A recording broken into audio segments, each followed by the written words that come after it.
ហើយប្រកបមុខរបរនេះយូរនៅមិនហើយ20ឆ្នាំបង20ឆ្នាំហើយ20ឆ្នាំហើយយើងនៅតែកង់បាទនៅតែកង់ហ្នឹង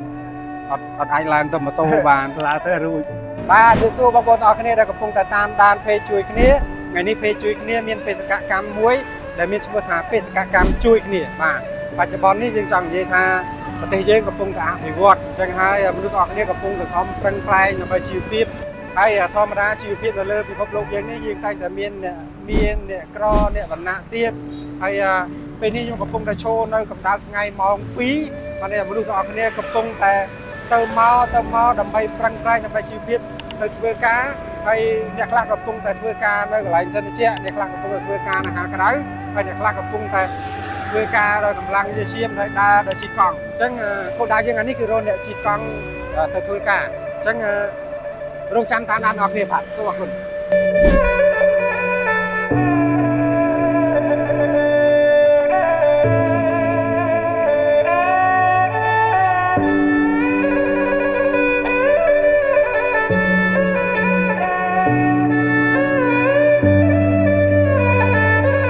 បាទវាសួរបងប្អូនទាំងគ្នាឥឡូវនេះបេសកកម្មខ្ញុំបានមកជួបគូហើយនិយាយសួរគូបាទសួរគូជីកង់មកពីណាធាក់មកពីណាធាក់មកពីខាងព្រៃវែងមកអូមកពីព្រៃវែងបាទបានរកឃើញហើយបានន័យថាយើងរកឃើញប្រជាជនយើងដែលនៅប្រកបមុខរបរដែលនៅកង់នៅឡើ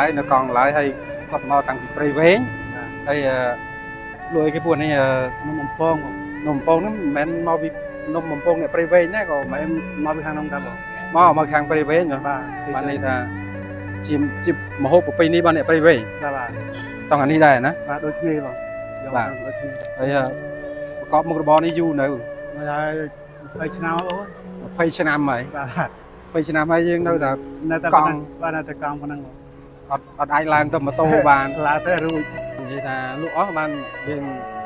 ឲ្យគេផ្ញើមកទៀតទៅបាទយើងផ្ញើតាមណាប្រហែលថ្ងៃបានទៅនេះម្ដងបានទៅកន្លះថ្ងៃចឹងបានទៅអូចឹងបេសកកម្មខ្ញុំបានចប់ហើយខ្ញុំបានការឧបត្ថម្ភពីហាងផ្ទះ buffet solar ហើយជូនថវិកាពូ100000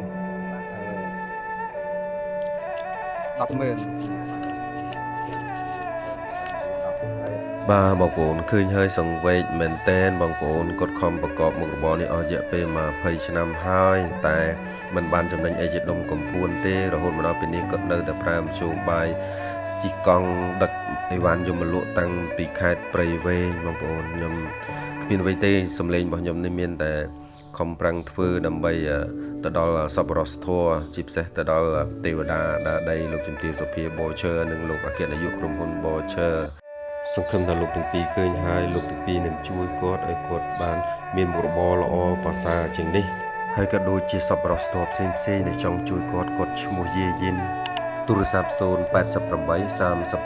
40 392